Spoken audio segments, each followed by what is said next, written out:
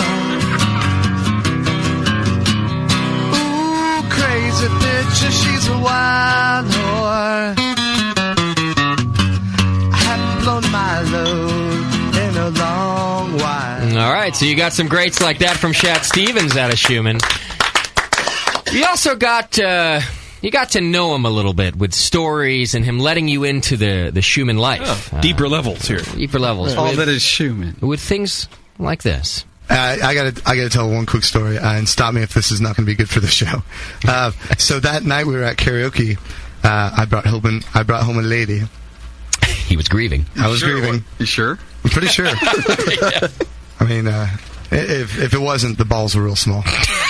So they were tucked away. So I bring her home, and we end up in my room, and we were going at it. And then after we were done, we have an intercom system that runs through our bedroom. Through the whole house, there's like intercoms in each of our rooms. Oh man! So Justin gets on the intercom, and he goes, "Schumann, this is your father speaking." So fucked up, and I was like all stoked about this, right? Because I thought, and then this girl's like, "He is not doing that, is he?" Like, yeah, he sure is. And he's just calling down from heaven. So I go right to the push to talk button. I'm like, "Dad, Schumann, what are you doing in there?" She won't be back. She was squirming, man. There you go. All right, Schumann. A couple of nominations there. A couple of clips. Best new character. Very nice.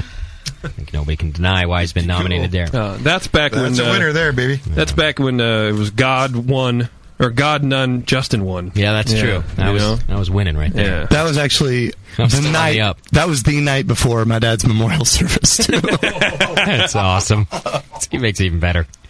All right, our third nomination for Best New Character. Now, this Best New Character, we don't hear too much from him on the air, but he also does a lot of... he's a character at beer festivals across the country, particularly on the East Coast. He's become famous for an association with the show by family. Nominated as our third nomination, Shat's dad, ladies and gentlemen. Here's just a little tidbit of what he does. Justin, I went to a few beer festivals this year. I saw that. Saw your pictures. They holler. I was low key, just tasting a few beers, going around. I don't believe that at all. Next thing I know, these people are hollering, going, "BN Army!" Yeah, the chant. And the guy comes up to me and he goes, "Don't tell me you're Shat's dad." Oh! And then all hell broke loose. There you go, Shat's dad, ladies and gentlemen. Yeah. Definitely deserves the nomination. All right, bringing up our fourth nomination, someone who's given us endless entertainment. We miss her a lot around here. She's really kind of brought us together as a family, as a community. When times were tough, she gave us a laugh. She gave us a cry. She gave us Shat's Crazy Bitch. Yes. Best New Character 2008 nominee. Shat's Crazy Bitch. Yeah. How could she be left out? I love you. Just get away from me, psycho bitch. Get away from me, psycho bitch. I love you. Get away from me, psycho bitch. I love you. Oh, get away from me. I love you. Get away from me. I love you. Get away from me, psycho bitch. I love you. Yeah, Shat's Crazy Bitch, ladies and gentlemen. She gave us love, laughter, and chlamydia. All right. And the winner of the 2008 Best New Character. This is an important award, I think. The envelope, please, Bevo. Thank you. Thank you. Thank you. My mic was on that time. And then next year for Best Foley, Bevo. Best Foley artist, Bevo. For our work in the Broadcast Awards. Next year I might not be here. Taking Tasty's seat as the Best New Character of 2008, the winner is...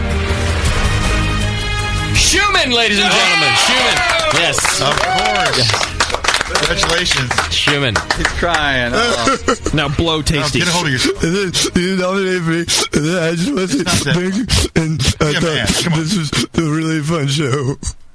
Be a man. Adam Schumann, ladies and gentlemen, best new character of the year. Thank you very much. Schumann. In all seriousness, I just want to give a real quick acceptance speech, and that's I want to look you right in the eye, Justin. Go fuck yourself. Okay. All right. Suck it. Makes sense. Great job. Great contributions this year. You've got big shoes to fill. After Tasty won Character of the Year, he really, he stepped it up and was even better this year. But we couldn't give him best, new character again. So it's not new. Well, I can't wait to put shit in my mouth tonight, and this is going to be my first step. Can't wait to put shit in my mouth and spit it back at you. You're on your way to, really filling Tasty's shoes.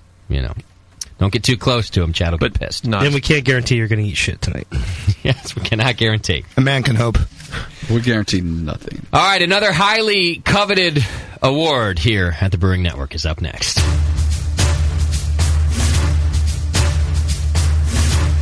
Now for the award given to the BN listener whose brutal honesty, strict adherence to the code, overall disregard for moral decency, and straight kick-assness. This is the Brewing Network No Pants Award. Oh, my favorite. Yeah. It's a tough award to win. Oh, yeah. No pants is kind of the motto of the BN Army. They know that. If you've been around for any length of time, you know that no pants pretty much goes for anything. What are you doing today? No pants. How you doing it? No pants. No pants. It's just, this is an important one if you're a member of the Army, and it's tough to get. And in all honesty, it was tough for me to figure out who to give this award to this year. I really had a tough time with it. So just know there are only 3 nominees in this category, and each one of you really deserves this award. We had to pick one. I had to narrow it down. And the nominees are... You're first. For his contributions, not only on the air, but off the air, at festivals and otherwise. He's been nominated for Asshat of the Year also earlier in the program. Brew Tattoo, our first nominee. Again, someone always encouraging people to contribute, to come on out, to do more for the BN Army, and just being a general kind of a cool douche around the network. You got to appreciate Brew Tattoo and what he does for the BN. So glad to nominate him in a couple of categories. Yeah, well, it's appropriate because he wears a skirt. That's true. Oh. He does already have that going for him. Your second nominee... For similar contributions, not only is he often in the chat and hanging out and helping people, he's also a bit of a moderator in the forum, not officially, but he's good at just telling people when to chill out and to just stick to the Brewers Code. On top of that, he gave us so much help behind the scenes at the GABF, not just this year, but last year also. Just an all-around good guy, responsible for the poll that broke Doc's foot. Thank you. Mr. Badrock, ladies and gentlemen. Yeah. Didn't he win a couple years ago the ugliest soldier award? Yeah, which I don't have this year. I didn't see any new ugly people. He wins. He would get it all the and I bet you feel bad giving it to him all the time. He definitely didn't get prettier. And then just know that by association, because behind every good man is another good man. Behind every good man is a good woman. It will extend by association to Mrs. Badrock, by the way, also. So just so you know that. All right. And our third and final nominee in the category, most of you won't even know why he's here. He's helped in ways that you could have no idea. The forum exists and keeps running because of him. The website went up without a hitch earlier this year because of him. It's Jesus, isn't it? It is. Hang on. Oh, sorry. Wait till I do my intro. I'm sorry. I thought Justin was too.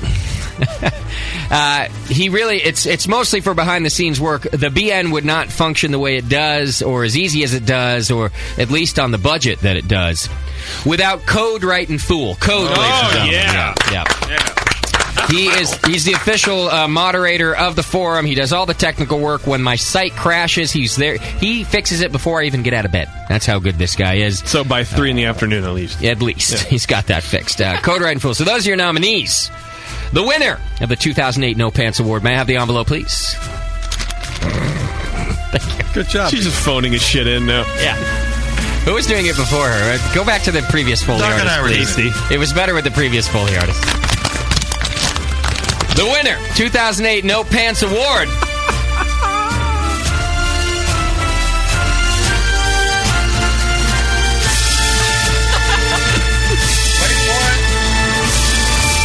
Bad Rock, ladies and gentlemen. Yes, Bad Rock.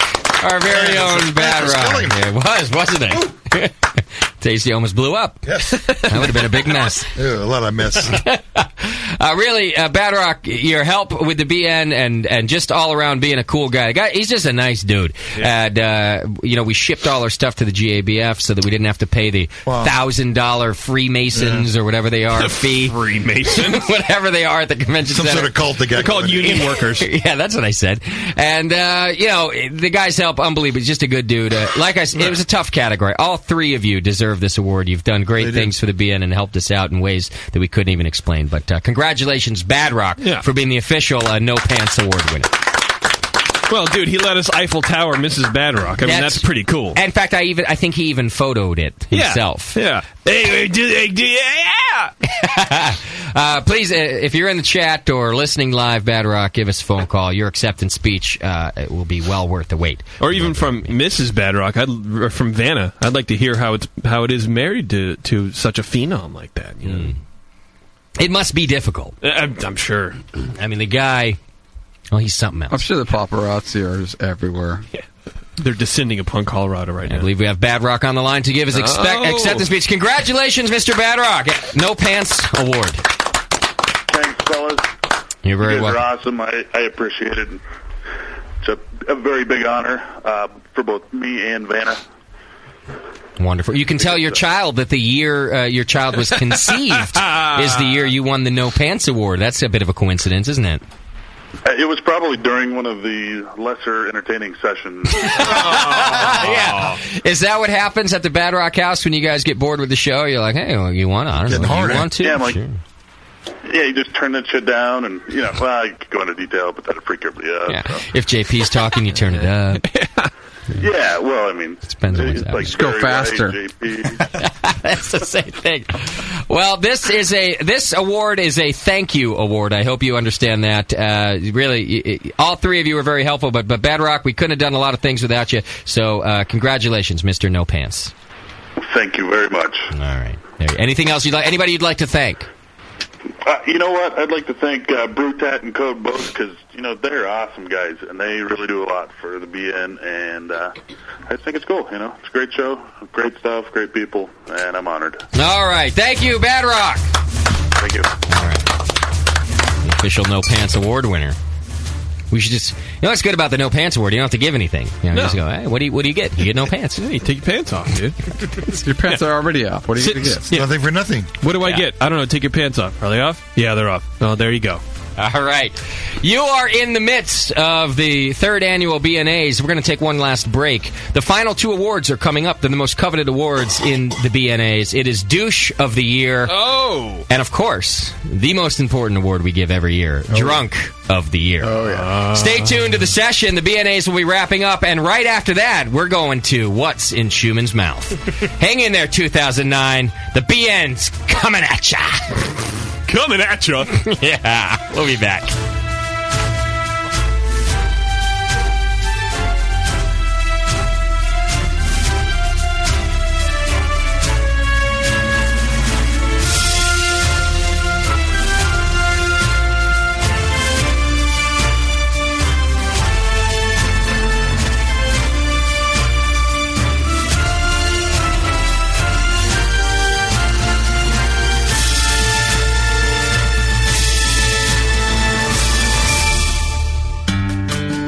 Williams Brewing is your online resource for prompt delivery of quality home brewing supplies. Since 1979, Williams Brewing has offered the finest equipment and freshest ingredients and the best customer service in the business. Cut hours off your brewing sessions by using one of their 11 varieties of famous Williams malt extract. Their Williams German Pils is mashed with pure German Moravian 2-row barley malt for a light blonde color and malty crispness you just can't get from other extracts. Or check out their unique fermenters, draft beer beer equipment, bottling aids, and more.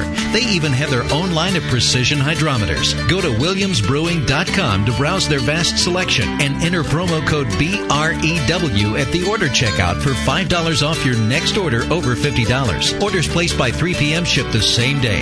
Again, go to WilliamsBrewing.com and enter promo code BREW at checkout for $5 off your next order. Brewing is easy, the Williams way.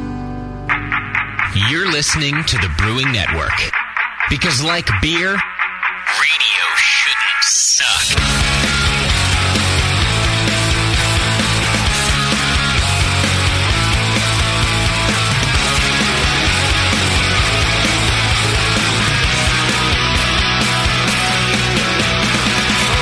All right, welcome back to the session, everybody. I'm having a great time on our first show. Yeah, I'm kind of sorry. There's only 2 more awards. I'm getting kind of. This is exciting. I mean, just we've given away a lot of good awards to a lot of good people.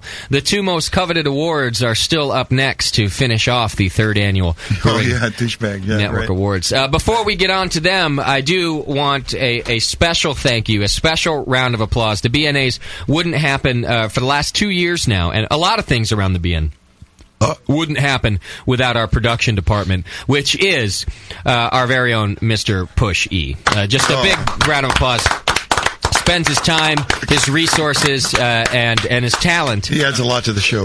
Making this show happen. So please, our very own Brewing Network production department, Mr. Push E. Does that mean he's not going to get an award? Or a reward. Reward. Don't get an award or a reward. Well, I think we should lump Mrs. Push in there. Yeah, for giving him the time away. For giving him the, yeah. That's our production department, the two. The 2 of them, that's true. For giving him the whatever he needs to keep functioning as a man and as a production department. Happy man, yes. Yeah. So, just a lot of fun today. Glad to be back in 09, the Brewing. It's big things this year. The 4th anniversary party is going to be huge. It's going to be in our hometown. We got a lot of great guests line up, starting with Brian tonight, who I think did a great job talking about his book. Yeah. And coming up next week, we got the brothers White back in studio with us. Chris and Mike White coming in studio once again to teach us more about yeast. And then, for Mike White part, just being goddamn funny. What are they going to be talking about? We're going to talk about how I beat Mike White's ass in golf. Well, yeah, that's going to be a big part of the interview. Funny. There's a lead, and you're supposed to say it depends.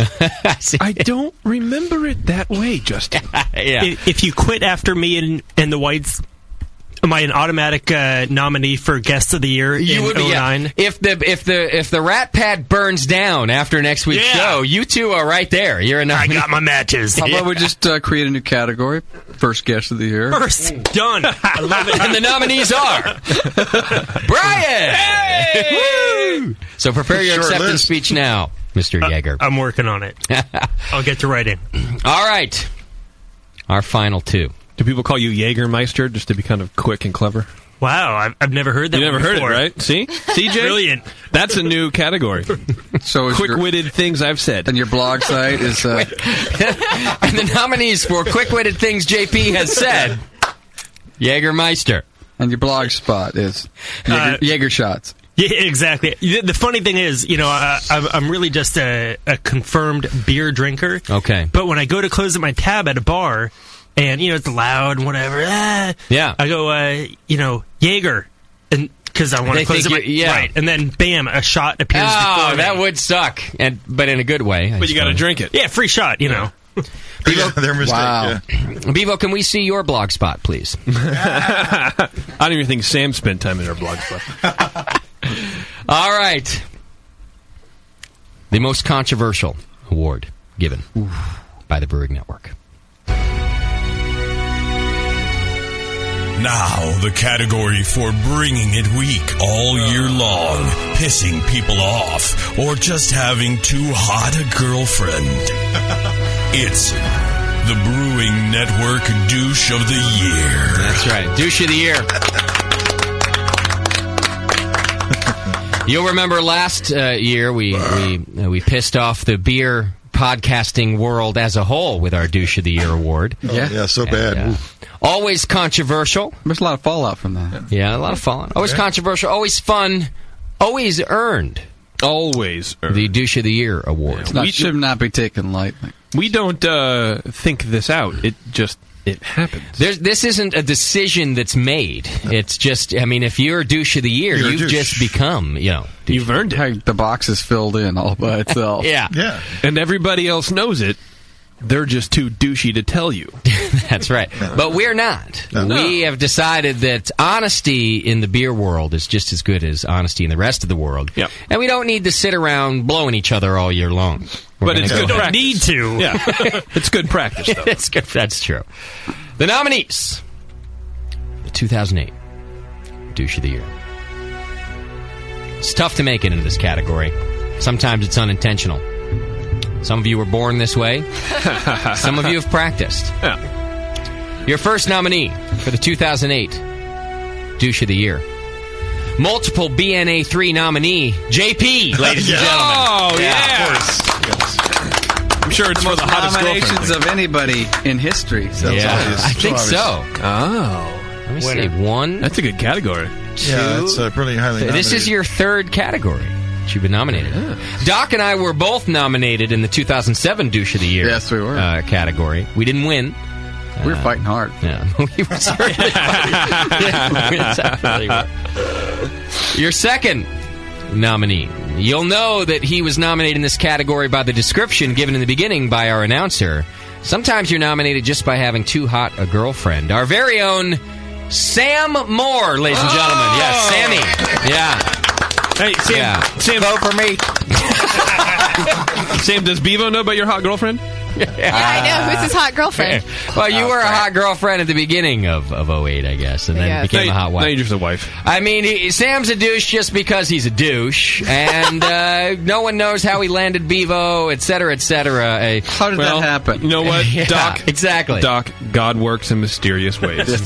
Oh, there's the God reference again. That's the theme for this show. The God Show. So, Sam, really a shoo-in for Douche of the Year. Sam the Douche Moore. All right.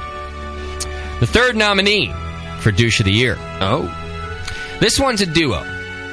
It's two folks that really worked hard together to become. Duo? Yes, it's two people nominated for one award. It's a tandem. First time this has ever happened. Well, actually, last year's Douche was a multiple. But this is just the first duo. Okay. Right.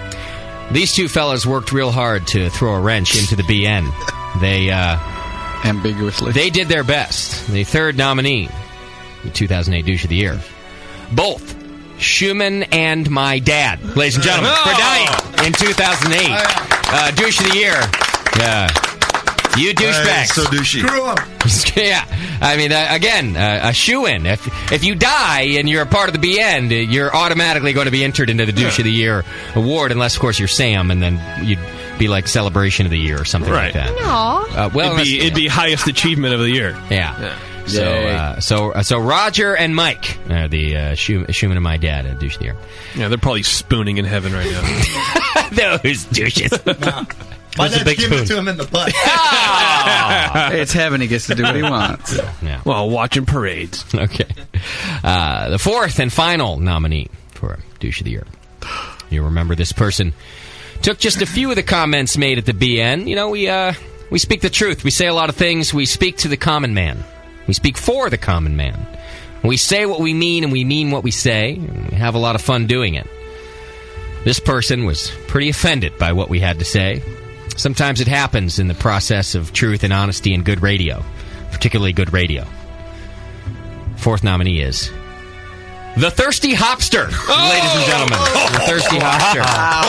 Wow. A fellow beer blogger who didn't like that after saying we thought she was a good blogger, or before saying whatever happened, we thought she was hot. In fact, totally hot. In that order, too. Yeah. Despite our kudos of her beer writing and what she's done for the blogging community, the Thirsty Hopster took it amongst herself to bash us for only noticing that she's hot. Smoking hot. Really fucking hot. She's our fourth nominee for Douche of the Year, ladies and gentlemen. Thirsty Hopster. That is a chick nominated. That's impressive. It is. You gotta be extra douchey to be a chick be a douche, yeah. Hot chick and douche. And the winner. There's more to say there, but go ahead. Thank you, Tasty. But I don't even think you can say the C word on the radio, on the internet. You know what I mean? Now let's just say loopy in front of it. Yeah. All right. The winner of the 2008 Douche of the Year, highly coveted. The envelope, please. Thank you. Apparently it's one of those big life-size manila envelopes. Yeah. Well, we write really big so I can read here. Yeah, so yeah. all of Got that eyesight. our awards are in manila envelopes. We're opening Chat's whiteboard right now. Opening Chad's... Never mind. The douchiest of the douches in 2008. The winner is... Roger Schumann and Mike Rudek, our dads. Schumann, douches of the year. Yes. Screw those guys. Yeah, a lot like Tupac and Biggie still winning awards after they're dead. Our fathers. It's still not putting out any good material. Still not, yes. Including Schumann and I. Yeah, exactly. Congratulations to your father, Schumann, for winning Douche of the Year. Thank you. And congratulations to mine. Yeah. And may you two be douches forever, wherever it is you may be. And it's most likely in the same place. Amen. Thanks very much. Highly coveted award there. Every year it's controversial. I hope our dads don't complain like last year's douches of the year complained all fucking year long. Well, they whined a lot. If I get to hear from my dad all year, why would you do that? I was a nice guy. My show is good too. Justin! Show up in your room with a sheet over him. Yeah. Justin, I think it's really irresponsible of you. Yeah. All right. Banshee over there or what? No, they're ghosts, Doc. Right. Okay? Go to comedy school and learn what an impression is. Because that was a ghost one. It was a ghost impression. And the timing was good, too. He's doing and well. The timing was good, too. I'm doing well with the what? Yeah, your timing... I'm doing well also, with the what? You need timing to stop. You're a little off on that. It's a two-part thing. It's a two-part thing? Oh, you're talking to me. Yeah. All right. There are actually 2 awards left to give. One, though, is the most important. We're going to do it right now before we give our final. A brand new award will be given in the BNAs this year. I think it'll become a tradition. But first... New entry. The most coveted award in BN history every year and all year long. Listeners fight week in and week out for this. They try to become Drunk of the Week. They try to become... Now, the most coveted award in Brewing Network history. The Holy Pint of BN Awards. Here are your nominees for Drunk of the Year. Yes, Drunk of the Year, ladies and gentlemen. It's tough to get. I mean, you got to really bring it strong all year long. There's a lot of rough Monday mornings. There's a lot of beer consumed. A lot of your budget spent. A lot of drunk dialing. A lot of pissed off wives. Yeah. And girlfriends. Yeah, they're out there. We're trying to put them on the air, too. Your first nominee for Drunk of the Year is our very own Push Eject for this phone call. Hi, Push. I'm not that drunk. You're just angry? The peer pressure is the only reason I'm calling right now. Hey, I couldn't get it off the forum whether you liked last week's show or didn't like last week's show. He hated it. Yeah. Like me. You were too freaking ripped, dude. I think he's talking to you, Doc. I don't know what you're talking about. I think Push sounds like our Drunk of the Week so far, though, doesn't he? So far. What have you had tonight, sir? I don't play that. I think that's lame. I think that's stupid, the whole what did you drink thing. I just called your phone number for Drunk of the Week, but I wanted to tell you that I don't like how you get the Drunk of the Week. The drunk voices are ridiculous. They have to go. I don't like those either. Oh, wow. And while we're on topic, I don't like you. Oh, God. I don't like Mr. Push Eject. He sounded so exhausted. Oh, God. He was laboring to get those words out. It's a good Drunk of the Week call. It's a great Drunk of the Week call. Even though he's, like, denying it. All right. Maybe that's how Mrs. Push broke her leg. Because he gets angry and From drunk. Push, yeah. All right. She tripped on him. She fell. Your second nominee for Drunk of the Year. Now, this one was way back, I think, at the beginning of 2008. And, it's our favorite one? It's a female Drunk of the Week. Oh. And I think maybe there's been one. I think Stephanie's won it. Some brewcasters have won it. But it's not too many females win Drunk of the Week. Certainly, I don't believe a female's ever been nominated for Drunk of the Year. No. You might remember the most annoying drunk in history, Megan. You want to tell us what you've been up to tonight? I've been up to getting drunk. Yeah, baby. The main plan of the evening. All right, Megan, listen, this is going to get out of hand here really quick. So, I don't know. You sound pretty sober. I know you've had a lot of beer, but... you're a lot of fun, though. She's nothing, dude. I don't... I'll punch her in the face. Shoelight thinks he's got you beat. I see how it is. Yeah, Shoelight, exactly. He just... I think he's had Dress show me girl. You sound pretty hot, though. No. I'm not. Megan, I'm trying to save you, my dear. I'm trying to save you. I don't need... Did she say show them the girls, though? She doesn't need saving. All right, carry on, fellas. Wait, did she say show them the girls? She said don't shun the girls. Don't shun Show me some girls. Okay, carry on, fellas. She needs no saving. Show them the girls. I mean, come on, I think you guys are let's see. because you won't make a girl a drunk of the week. Oh. All right. Yeah, called us pussies. I love Shoelight in the background. Right. Yeah, show me some girls. Yeah. That's his us stuff. So, Megan, our third nominee for Drunk of the Year. Well deserved. Wow. Tough competition this year for Drunk That was of the Year. bordering on douchebag. Yeah, it's true. We could have maybe entered her in both. That's true. All right. Our fourth and final nominee, and really carrying on with how... oh, no, it's only our third, isn't it? Yeah. Our third nominee. Really carrying on with how difficult the competition is. You need Chad to help you there? I think I might. This person brought the drunkenness so strong that we had to have a talking to. It's our very own Dr. Scott, ladies and gentlemen. I figured this was coming. With segments like this. I'm thinking break. Oh, you changed it. Hey, you know what? Me and McDowell do have to mention. We walked into the 2NA last night, second night in a row, and there's a BN listener coming out the door with his wife. Chatty. It was great. You saw the wife first or the BN guy first? The BN guy. Yeah. No, honestly, whenever I travel, and I've been traveling a lot lately, I've run into so many BN listeners. It's been absolutely amazing. You guys it's a social group. It is absolutely. I got the okay to go to New York. Yeah? Yeah, oh yeah. I'm wearing underwear. I tie my shoes left over right. Oh yeah. April. What's going on in New York? Doc's going to be in New York with the two brothers. I like oranges.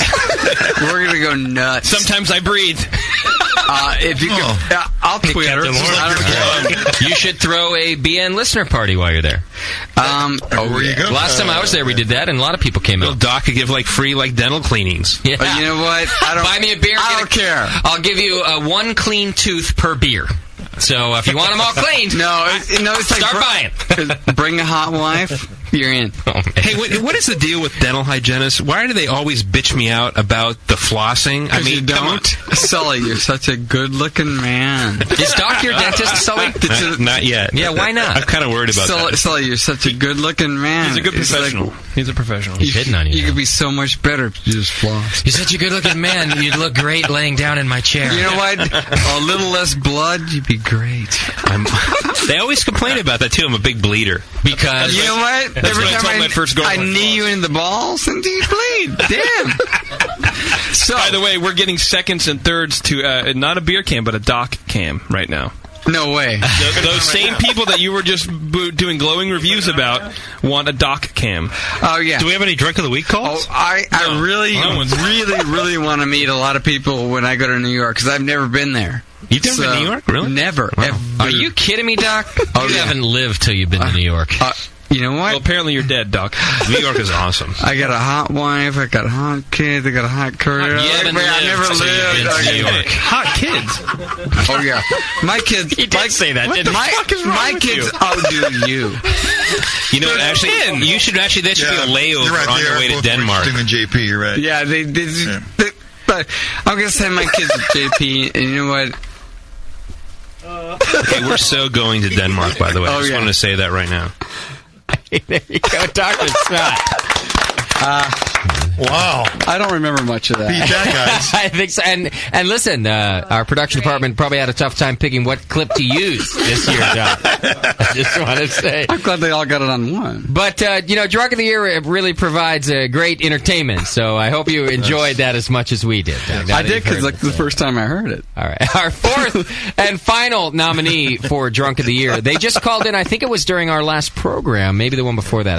I apologize, I don't remember exactly which one. It's our first ever duo for Drunk of the Week. It was a husband and wife team. It was Naked Brewer and Brandy. It just happened a couple weeks ago. She's a fine one. With this Drunk of the Week call. You already did that joke. Naked Brewer is on the line from Arizona. Hey. He's calling in for Drunk of the Week. Naked, what's going on? Let's hear it. Yeah, hey, how you doing? We're doing how are you doing? How you doing? Yeah. All right, Naked, what have you been drinking? We've got 9% Belgian Golden Strong and a couple black IPAs down. Good. Now, when you say we, is that the voices in your head, or are you not alone? Well, I've got my wife with me. Oh, okay. Oh, and that's cool. has she been drinking along with you? Oh, yeah. All right. What's your wife's name? Brandy. Let me talk to Brandy. Let's talk to Brandy. Let's see how Brandy's doing. Is she there with you? Yeah. Can we talk to her for a second? Here she is. Okay. All right, good. Hello? Hello, Brandy. Hey, Brandy. Yeah. You been drinking with your husband there tonight? Yeah. All right. Here, we just wrote this for you. Hang on. Check it out. You've never heard it before. Brandy, you're a fine girl. What a good wife you would be. Such a fine girl. Nice work, JP. Thank you. JP's really putting it out there. So how are you feeling, Brandy? Are you drunk? I've only had one beer, but I've had some painkillers, so I'm... all right. What kind of killers are we talking? Percocet. Oh! Sweetheart. Top drawer there. Naked Brewer and Brandy, ladies and gentlemen, our fourth and final nominee.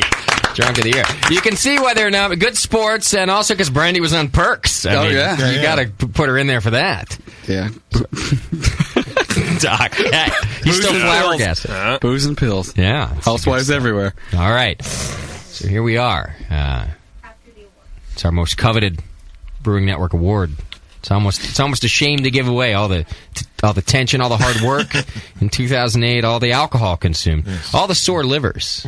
It's really hard to finally bring it to an end with our 2008 Drunk of the Year. Once again, the nominees were Push Eject with his angry phone call. Yeah.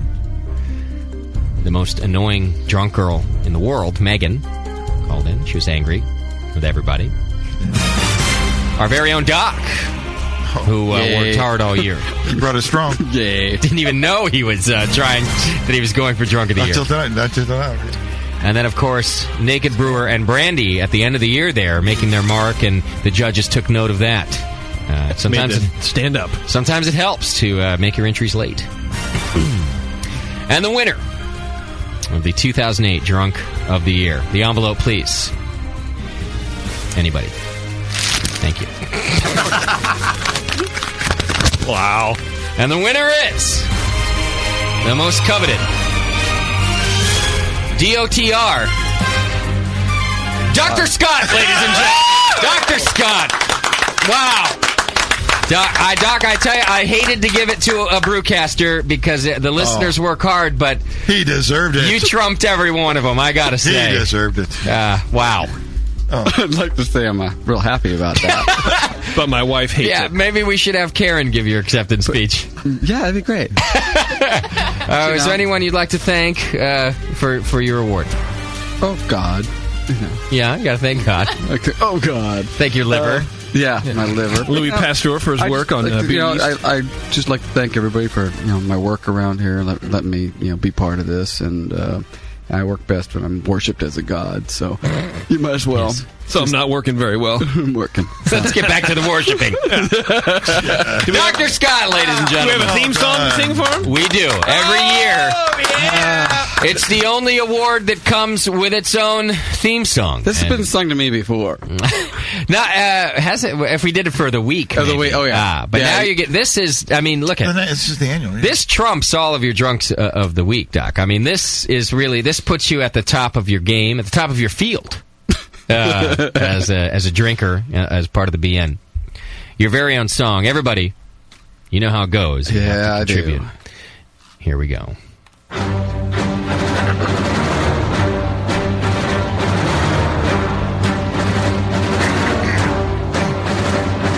Drunk, drunk, drunk, drunk, drunk of the year. Dr. Scott's the drunk of the year. Drunk, drunk, drunk, drunk, drunk of the year. Dr. Scott's the drunk of the year. There you go, Doc. Your very own theme song. We spent a lot of time practicing that. Yeah, we did. Now, if you get a little portable boombox, you could play that everywhere you walk. It's your own theme music. You know, it's going to be in my head for a long time. Would you like us to make a tape for Karen so she can play it as well? So how was the show tonight? Well, you got an award. Show her your CD. Really? What award did you win? It's a major award. Yeah, the week. Really, honey? What did Iron Brewer of the year. I didn't... What was it, honey? What? You're slurring. I can't understand. Yeah, that's what I want. I got to go floss. I'll be back. Oh, wow. Well, you know. Hey, I just get more mic time than the other guys. That's true. A big round of applause for all of our nominees and certainly all of our winners in the 2008 Brewing Network Awards. We have one last category to give.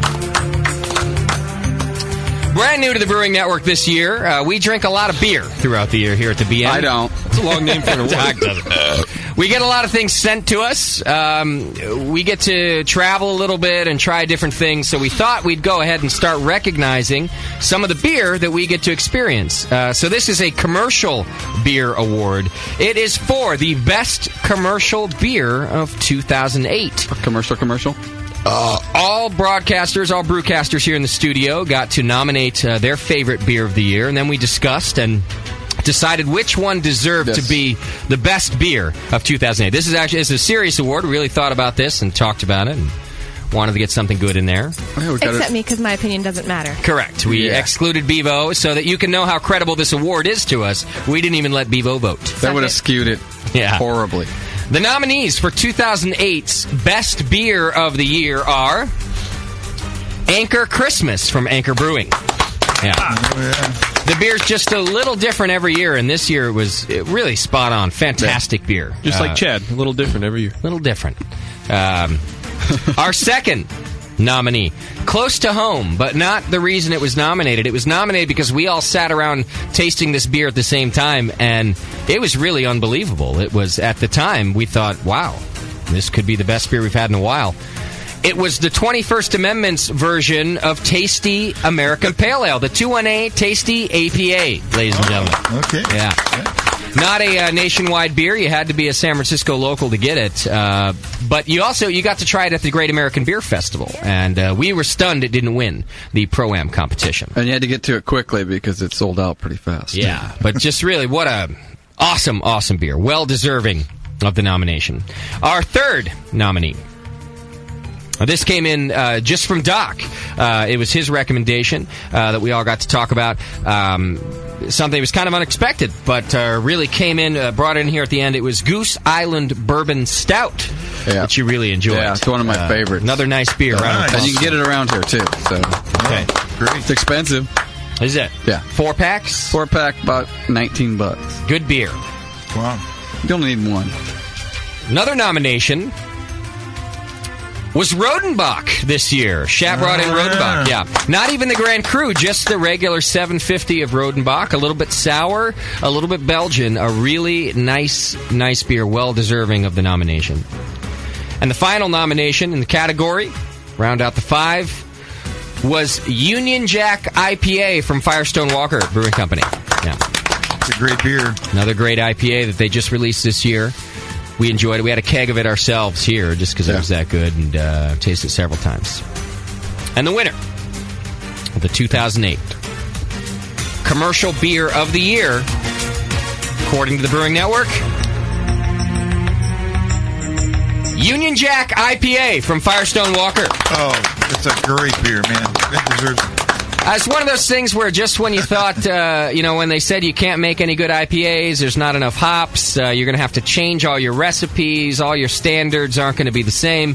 Just when all that was being said, Matt Brindleton over at Firestone comes out with this beer that just kind of crept into everybody's hearts and kegerators.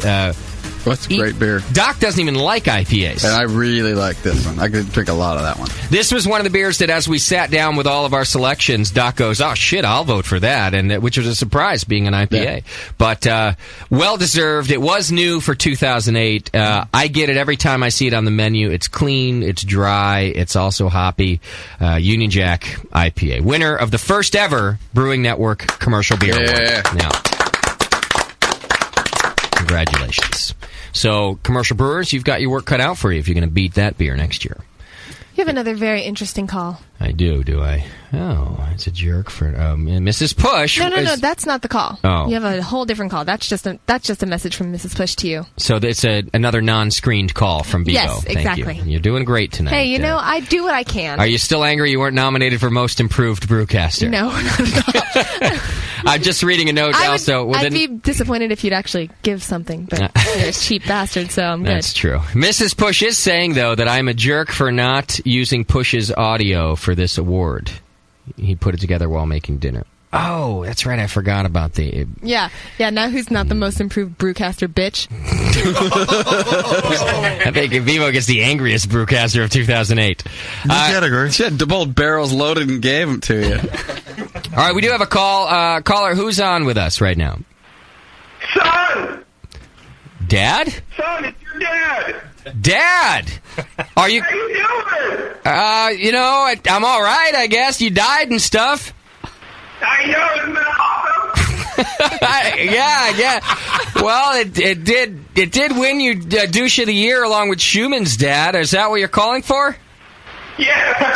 Hey, you know what? Look, I just wanted to call in and say I'm actually really proud of you right now. Really, Dad? You've never said that. Well, it's I apologize. I know I fucked your life up, but I'm having a great time down here. Are you down there? So you're not, Dad? You mean? What do you mean? What do you mean by down here? Straight to hell. Oh, hot chicks. Hot? Really? They're not like demon chicks and stuff? Oh, no! You've been looking at too many of those White Zombie albums or some shit. Listen, I tell you, I get more action down here than you can even dream of. Wow. Yeah, just make sure my dad wears a condom for that action, huh? Yeah. Hey, Dad, is Schumann's dad there with you? Oh, yeah, he's right here. He has something to say. Before I put him on, I just really wanted to say, I never thought you'd stop pulling it long enough to do anything with your life. And I was right. Okay, Dad. I think thanks for the compliment. Hey, you're welcome. You want to? Adam got someone here for you. They want to say hi. Yeah, let's talk to Roger. Adam, how you doing, son? Dad. Yeah, it's me. I just wanted to tell you, your speech was wonderful at the memorial or whatever the fuck it was. You were never really a singer. I wanted to clear the air about that now. You thanked me for teaching you how to play the guitar, but I fucked that up big time. Sorry, I didn't make you proud, Dad. Oh. Apparently Johnny got all the talent. I really loved him more. Why? Why did you love him more? Wow.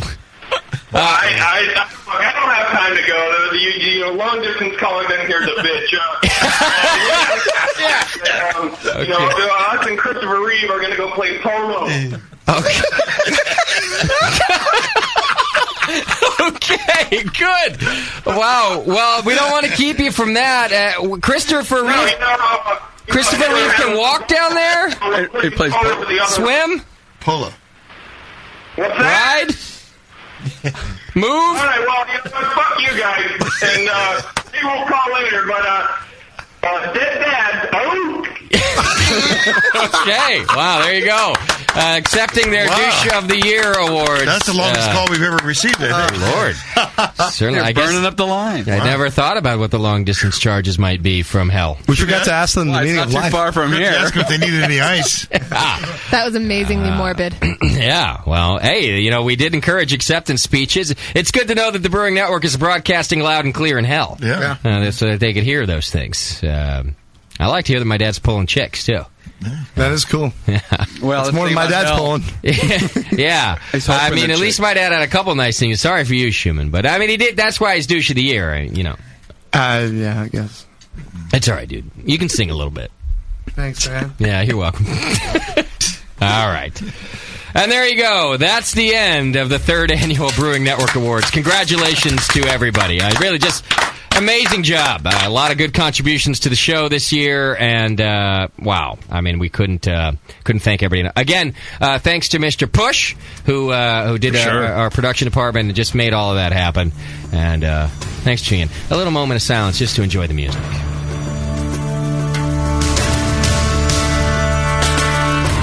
Thank you. Is that your final closeout? Yeah, that was our close. It's good, right? It's kind of networky. Yeah, I liked it. I liked it. The Academy would like to thank lots of people for voting. It goes well with Doc's Deal or No Deal hat. Yeah, that's true. It's just weird. Doc, you're the big winner tonight, but I think that I'm underwhelmed. I think that the after party, the person who really, is going to be the most sought after interview is going to be JP, who was nominated in 3 different categories. Yeah, actually 4 in the end. And won one, I think. Was it? Let me count once more. Let's see. No, 3. 3 categories. Well, maybe I'll start my own beer podcast and get nominated into 4, and we can make a new one called Shitty Beer Podcasts. That'd be a good category to have. So we can flush out the category. Another tough choice. You like lunch meat every day. Yeah. That is actually not funny. Tasty. You're right, it wouldn't be funny. Yeah. Okay, Brew Tattoo's wife is on the line. She'd like to speak to us. Another big winner tonight. Brew Tattoo, the winner of Ass Hat of the Year. Mrs. Brew Tat's wife, hello. Hi, how are you, Justin? I'm doing wonderful. Thanks for calling in. It's probably just Brew Tat in a skirt. And go ahead. Hey, since you are giving awards tonight, has there been a most tolerant wife yet? Oh, that's a good. That's a good category to have. It should be the Widow Award, is what it should be. The BN Widow Award. The most tolerant would work just as well because of all the stuff we have to put up with from you boys and your beer. Yeah, that's an excellent point. I'll tell you what would be tough. My wife wouldn't get that one. If we had to nominate this year, it would be Bevo, our very own chat room moderator, Bevo. She's a tolerant wife, not because her boyfriend, her husband, takes her away from beer, but just because he's an asshole. Word. I think that works in my case as well. Oh, it does. Right. I will second that nomination of a category. Well, you mentioned it, yeah, I guess. I'll tell you what. Well, let's add another award for the first time in Brewing Network history. The first ever Tolerant Wife Award, the BN Widow Award, goes to Mrs. Brew Tattoo, ladies and gentlemen. Yes, thank you. Thank you very much. Here's some music. I'd like to thank Brew Tat for that. Okay, good. Yes, as you would, I suppose. And we thank you for putting up with his douchiness. Hey, well, you know what? I'm suggested to your podcast on a regular basis. He's like, you have to listen to this. Oh, dear. And I'm going, do I have to? Yeah, I'm sure. Is it ever redeeming? I mean, is he ever right that you have to listen to this? Yeah, you guys are pretty good, actually. Okay. My favorite show has been, I think, unfortunately, when you guys were discussing Schumann's dad. Oh, yeah, the Dead Dad show. That was a good one. Yeah, I'm glad he could entertain you. That's great. Schumann's real happy. Well, you boys seem to be having a pretty good time on that one anyway. Yeah, well, pretty good. And so are they, apparently, as we've heard. I had tears in my eyes on that one. Okay. Well, that's good. Yeah. Your second favorite show, I'm sure, is this one where you've won an award. Like to thank everybody involved for the prestigious award, then. Oh, you're welcome. Mrs. Brew Tattoo, the BN Widow of 2008. Thank you, my dear. Bye-bye. Bye. She better hope that doesn't encourage Brutat just to do his hijinks. Say, hey, you got an award out of it. Let me do this. I could go crazy. Yeah, I'm going to put a bra on next. Yeah, let's push this one. Yeah, you said push. Okay. I just say my wife would not win that award. Because she's not very tolerant. I mean, she should because you're still married, I suppose. But this week, she's certainly fighting you the whole way. I come home and she smell the fun on me. All right. We are ready for our all-new game. But we also, do we have a lot to do. It's almost 9 o'clock here. In the first, isn't the first show of the year historically like 4.5 hours long or something? It's ridiculous. You're getting close. We're going to have to do this quick because we also have to do our auctions. Are our listeners still in there ready to auction? I know one is. Just one. That's called a purchase, not an auction. You know, maybe we ought to do the auctions next week because there's probably a lot of listeners who were tuned in early on. Yeah, let's and they've now going to miss out. They had to go to bed. Sleep, They're on the East Coast. Right. We can do it at the beginning of the show next week. There you go. We could do that. So let's make that happen. Are you all right with that, JP? Yeah, I know you're disappointed. I'm excited to get these out. I know, but I think that some bidders aren't there anymore, so we don't want to do that to them. So, tell you what, we're going to move the BN photo auction to next week. It's just going to have to happen. The reason is for the brand new game. I mean, this is something that's going to break ground in the brewing world. It's our brand new game, What's in Schumann's Mouth, ladies and gentlemen. That's right. All right, please welcome Schumann to What's in Schumann's Mouth. I believe is he on the camera as well? Okay, you can go to www.justin.tv/brewing network, justin.tv/brewing network, and you'll be able to tune in to our new game, What's in Schumann's Mouth. Schumann, how you doing over there? I'm doing good. I was just wondering why you guys had to tape my hands up, though. It's just all part of the thing. Don't worry. It's a bit. It's just a bit. Oh, okay. But just hang out there, blindfolded and duct taped. I just understand how it's good for radio to have me duct taped. Well, you didn't go to school for radio. Yeah. Did you go? That's right. Did you go to school for radio? I didn't go to school, period. So you wouldn't really know about whether or not it's good for radio to be duct taped, would you? You're right. All right. So why the duct tape on his junk? Don't worry about that either. Oh, okay. Yeah, just you stick to playing the bass, all right, and I'll stick to the radio. Okay, so duct tape on one wiener makes for good radio. Good radio. Just put that down in your book of things to know. Glad I can help. All right. So here's what we're going to need. We're going to need some contestants. 888-401-BEER. Is this a contestant right there? All right. It's going to have to hang in there. It's Pritchard's. Okay. Thank you very much. We got Pritchard's on the line. Pritchard's, hang in there. Where's he calling from? The first part of the game is going to just kind of lead up to what it is that you have to do. And we're going to place foreign objects and or beer into Schumann's mouth. And domestic objects. Yes. JP is good sometimes. Isn't he? Not then, but sometimes he is good. Ground out. I think there's another word coming up next year. Ground outs of the year. Stupid shit that JP says.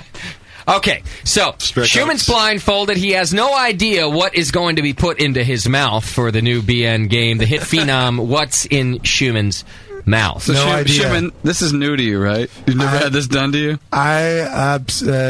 Not this week. No.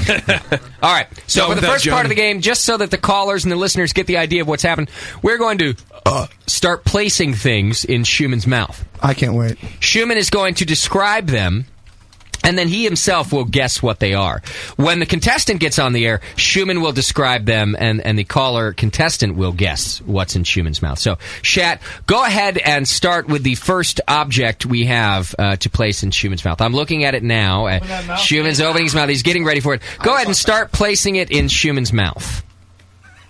Okay, the object is... like a man. It's now... He's got the first part of the object in his mouth. What is your first impression, Schumann? There's something fuzzy at the top of it. Okay. Okay, go ahead and place it in another... Just maybe go lengthwise across his mouth, too. Okay. Now he's licking it and feeling it with his lips. Shat's having as much fun as Schumann is, I think. It's now being rotated around his mouth. Schumann, what other impressions, how can you describe this object? The outside is rough. Okay. Would you say bumpy? Yeah, kind of like not in remission week or something. Okay, all right. So, Oh my gosh. Pebbly, I think we call that. So fuzzy at the tip and bumpy. The outside. Okay, it's what? Sorry, I didn't get. I said the outside is smooth. It's smooth. Okay. You know, I think not intermission week. SF not intermission week is in March. I think. I bit into it. It tastes kind of sweet. Okay, you've now bitten into the object in your mouth. It has a. Did any fluid burst out? I think you a need little to bit. Ask first before you bite things. Yes, grotesque. Okay. Do you have any guesses as to what the object might be? I think I have a guess, but go ahead. I'm thinking a cucumber. It is not a cucumber. Would you like to take another bite out of the object? It is long, like a cucumber. Okay, he's biting. Now, this is the only time I'll allow you to chew into the microphone. I want to hear this. This is the creepiest thing, man. Do you have another guess? I do have a guess. Okay, go ahead. It's a corn cob, I think. It is corn on the cob! Yeah! Corn on the cob was in your mouth. He's a pro. Wow. He is good, yes. I think he would have done better if it was what's in Schumann's ass. You think he would have got it on the first guess? One guess. Yeah. That's all. Corn on the cob! Done! Next. Take the husk off. Shit. Put 1 and 2 together, please. Make this hard. Silky smooth. Yeah. Oh, the snort. Let's put the hair on into that thing. Wow. Do we have are we having people call in and play? We're playing. What do you mean? Fuck them. I showed you different objects at the break. Okay. They're now being brought in. Do the one in that. Yes, that's the one we want to try next. Save the best for last. Okay, Schumann, you did okay on that one. Okay. Good descriptions. I think that you're... Hang on, Shat. I think that This got back to my head. This got hit with the object. Okay. I think you did well describing what you were feeling and tasting. Okay. Maybe really try to hone in this time because you did miss on your first guess. Yeah, that's true. Go ahead, Shat, and place the object into... it's on his nose right now. Nose. Go ahead and put it in his mouth. Okay, he's now rubbing it along his chin. See how far you can get it into his mouth, Shat. It's pretty far. Wow, it's pretty far right now. Yeah. Schumann, would you like to describe so far what you think? It's smoother, not as many bumps as the corn cob. Okay, all right. How about the temperature? You are such a gay. Yeah, pretty cool. It's cold. Okay, it's cold. Maybe place it lengthwise so he can get an idea of how long the object is. Shat. Okay, he's running it along his mouth right now. Holy crap!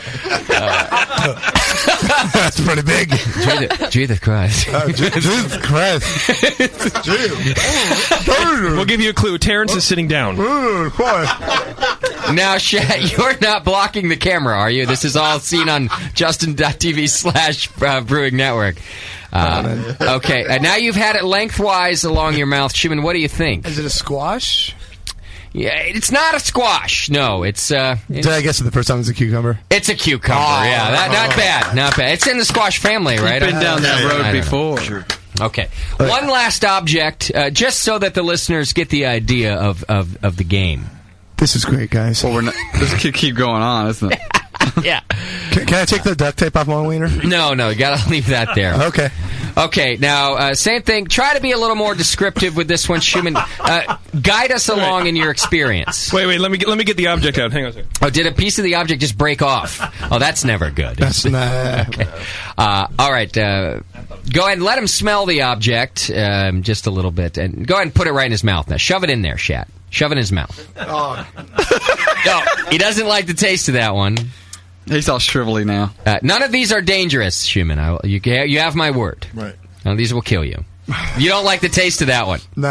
Open your mouth, little boy. What does it smell and taste like? Open your mouth. Cheese. Okay. What is it? I don't even know what the hell it is. Open your mouth, little boy. Oh. You got white stuff on the side of your mouth, Schumann. Weird. It is cheese, isn't it? Cheese. Okay, that's good enough. What kind of cheese is it? Anybody know? Cream cheese? Shat, help a brother out. You just opened the package. Do you know what it is? It's cream. Is it cream cheese? No. Yeah, he has to get the package. Again, our fearless producer.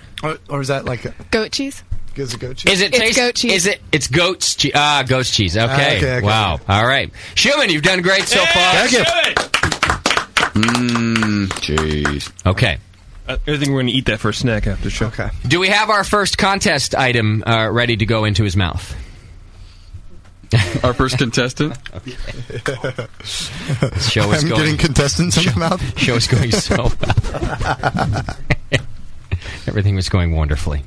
Okay. Until we put Shat in charge. What a dick. Who's our caller? Hey, you can't guess the object before we put it in your mouth. Okay. Hang on there, Shat. Richards, you're on the line. What's up? Did you get a good idea of what's in Schumann's mouth is all about? Yeah, and I got a huge boner, and Good, as you should. Should have saw that zucchini in the side of his mouth. You'd get, for sure. It's about being free. We're going to give out the 2009 Huge Boner Award. I think. All right. Now, we're going to change things up just a little bit for you, Richards. And we've got some Belgian candy sugar to give away.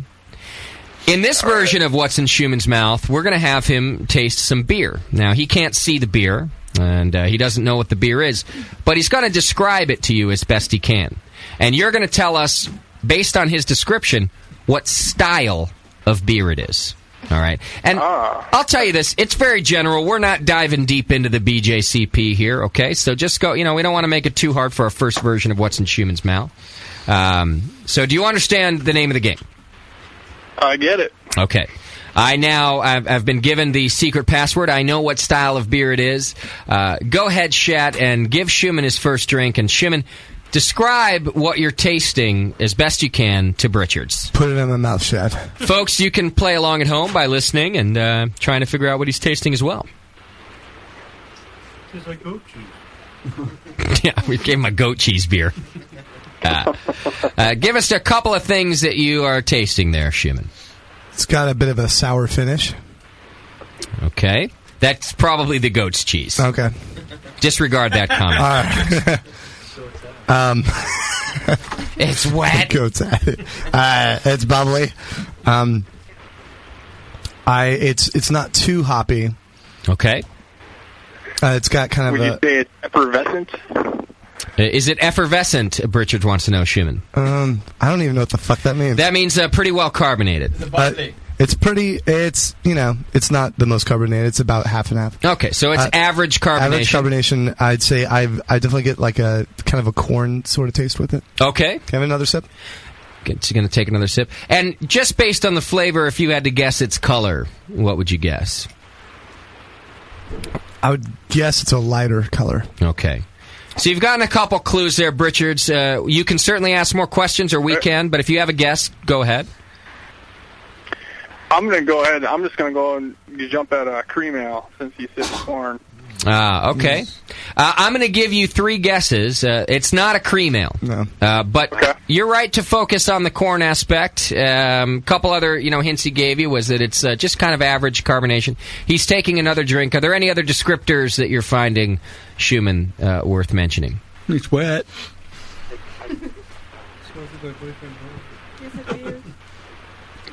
Maybe a light citrus flavor. A little bit of citrus. Okay. Light citrus. How about a Saison? It's also not a Saison. But good guess. Yeah, that's another. So you got the color right. I'll tell you what, it is a nice golden color, and Schumann had the lighter color description right.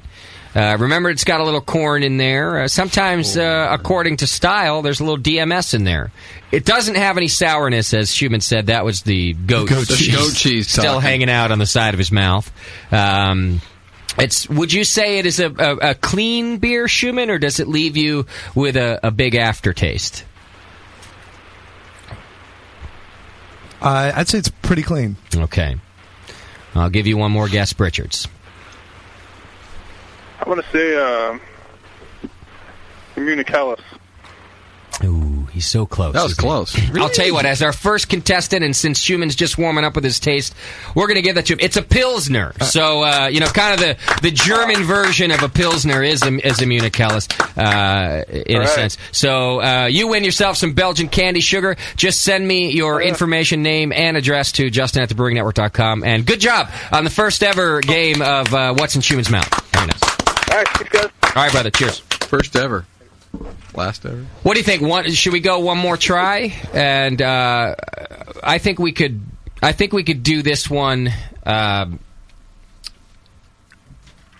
with a beer, I think that he's going to be able to describe a little better to the next listener. We'll take a caller. 888-401-BEER. Get a contestant on here. Give away a little more Belgian candy sugar just because we can, and we'll finish up what's in Schumann's mouth. Maybe in the meantime, there was a couple of other objects while we're getting the next beer ready in that bag, JP. All right. Nothing that'll mess my taste buds up. Yeah, that's a good idea. So no more goat's cheese. No, I can't do that too. Not unless you guys washed it thoroughly. Use the pink one. Anyway. Schumann has entrusted dildos in my mouth. Jesus. No, you know where those things have been, JP. I'm not putting the double-sided black dildo in Schumann's mouth.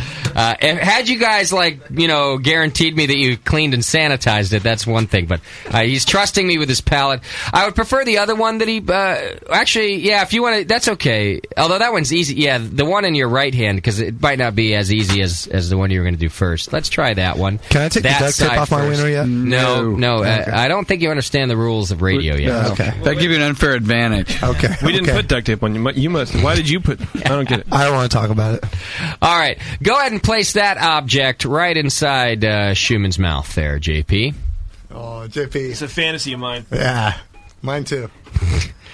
All right, he's tasting. He's experimenting with his lips. Now he's really gobbling it. It's cold. Okay. Any other descriptors? A little rough. The skin is rough. Okay. This is JP. No. Yeah. It's kind of Greek. How about its? How about its girth? It's okay. Okay. Length? Sounds great to me. What? Oh, he's enjoying this one. Did he just take a bite of it? No, I did not. Oh, I teeth scraped it. You teeth scraped. I did. Do you have a guess? I do. Okay. I think it's a carrot. It is a carrot, Schumann. Yes. It's good. Schumann, you and I work really well together at this game. Yeah. We're good partners for this. Take the show to Amsterdam. Do we have to do this when the show's on, or can we do it off the show? We got to practice, dude. Okay. Right? You do have to practice. For the radio. I thought you guys were practicing all week. I got to sit down now. All right, our next contestant on What's in Schumann's Mouth is Straight Cash Homie. Straight Cash, what's happening? What's going on? Welcome to the program. Have you gotten the gist of the game?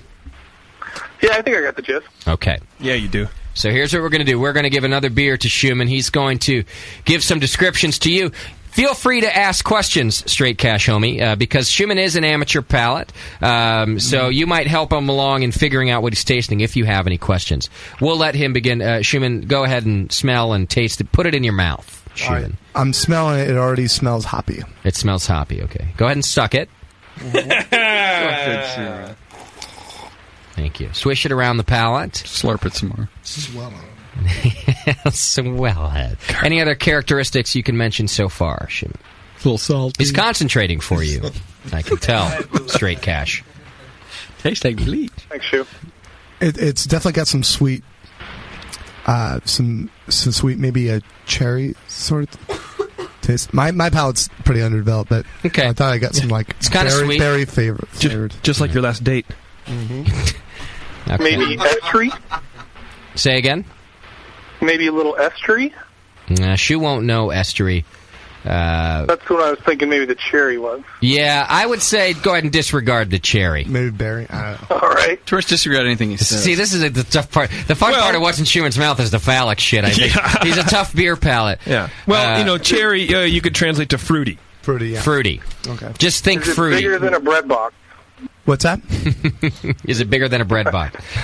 Any other flavor characteristics? It does. I think it's also sweet malty. It's got a nice malt background, but he said it smells like hops in the beginning too.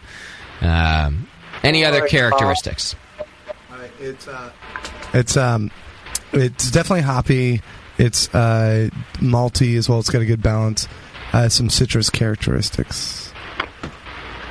First guess, IPA. IPA, there you go. Yeah. Ding, ding. We tried to stack the deck there a little bit and make it easy. That's right. Straight Cash Homie, good job. First guess, home run. You win yourself some Belgian candy sugar from Belgian Candy Sugar, Inc. You got to brew yourself Belgian beer. Let us know all about it. Just send me your name and shipping address to Justin at thebrewingnetwork.com. And thanks for playing, brother.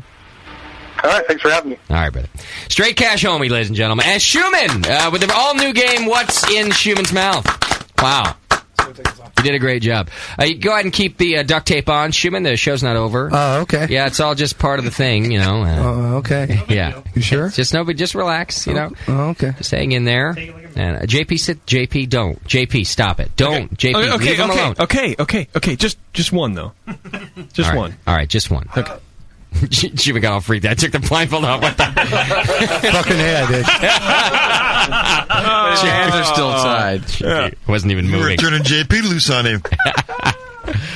All right, everybody. Hey, listen, great show, right? Way to bring in 2009. A round of applause for yourselves. Oh, yeah. And hand jobs for JP. Yeah!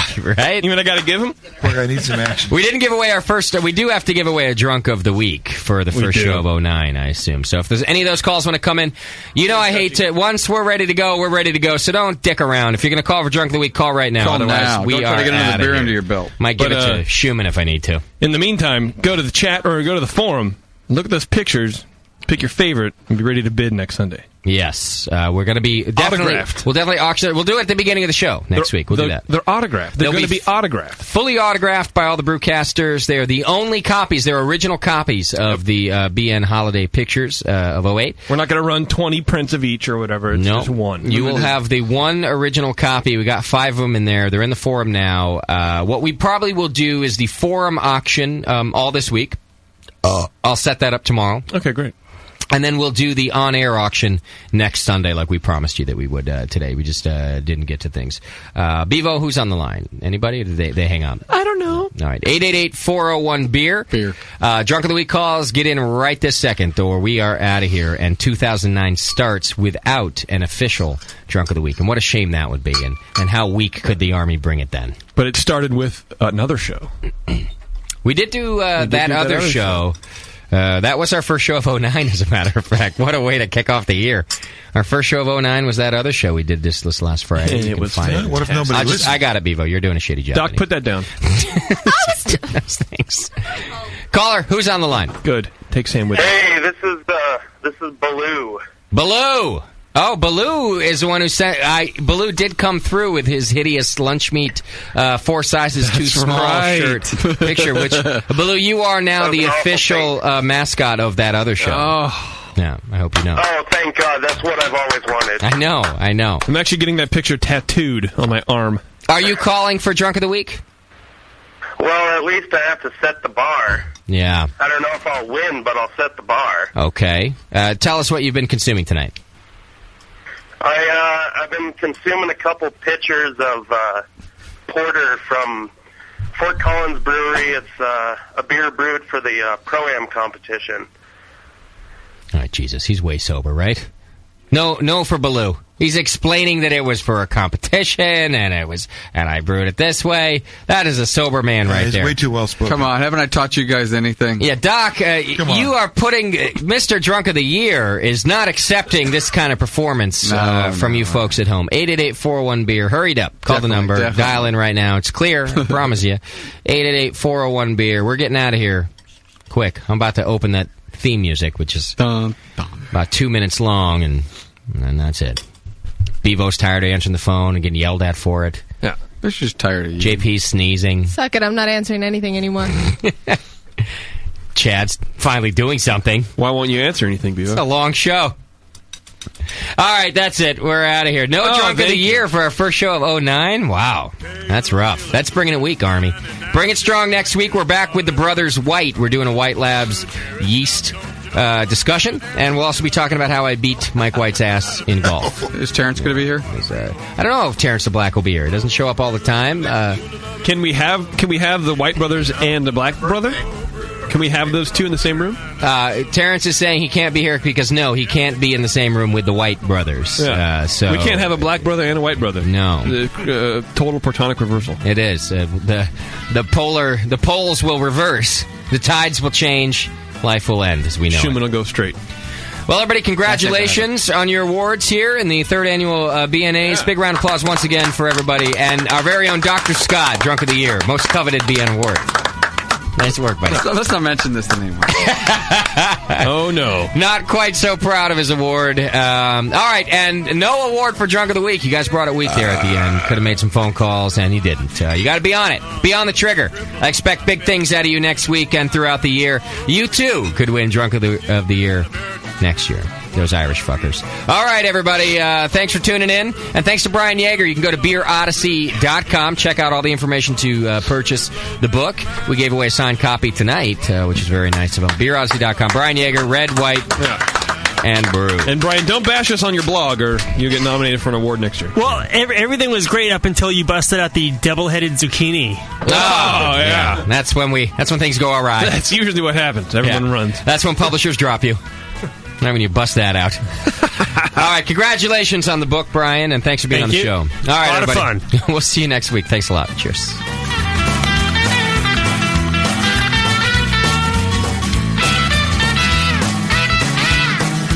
Give me a wheat beer on a hot summer day. A vodka will do me when the skies are gray. I'll take a Belgian brew anytime, and the women think the lamb is fine. But don't you give me that American crude, boys, I want a real home brew. Homebrew, don't you really love it that a homebrew can't get enough of it. Homebrew, it blows my mind. I love homebrew all the time. Yeah, I think I'll have me, well, I'm the one right now.